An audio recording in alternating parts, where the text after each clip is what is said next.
সবচেয়ে দামি যেটা ওটা দেন। খেজুর নিজে খান 1200 টাকা কেজির, ঠিক না? 1200 টাকা কেজির খেজুর নিজে খান, সৎকার হিসাব করতে, ফেতরার হিসাব করতে আসা 100 টাকা দামের খেজুরের হিসাব করেন, ঠিক না?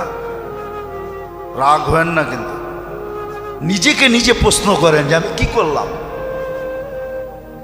যদি আপনার ভিতরে কিছু থাকে, সব পার্টস নষ্ট হয়ে গেলে ওটা ভিন্ন কথা, আর যদি কিছু পার্টস এখানে থাকে তাহলে একটু নিজেকে প্রশ্ন করেন না যে আমি তো বাসার জন্য প্রতি মাস সারাটা মাস খেজুর কিনলাম 1200 টাকা দামের,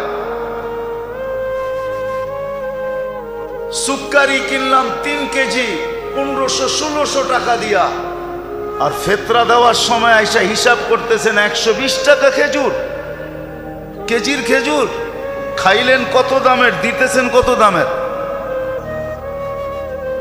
রাগ হয় না। আল্লাহর ধন আল্লাহ দিচ্ছে, আল্লাহর জন্য লুটায় দেখেন না। আল্লাহ বলছে আমার জন্য যে লুটাবে তাকে আমি কমাবো না। ওমাই ইউকরিদিল্লাহ কারদান হাসানা ইউদাইফুহু, আমি তোমাকে বাড়ায় দুনিয়ায় 10 গুণ বাড়ায়া দিব, আখেরাতে হিসাব ছাড়া দিব। নিচে খাইলেন 1200 টাকা দামের খেজুর, আর ফেতরা হিসাব করতেছেন 120 টাকা দামের খেজুর, ঠিক না? 3.5 কেজির দাম, ঠিক না? কি বলেন?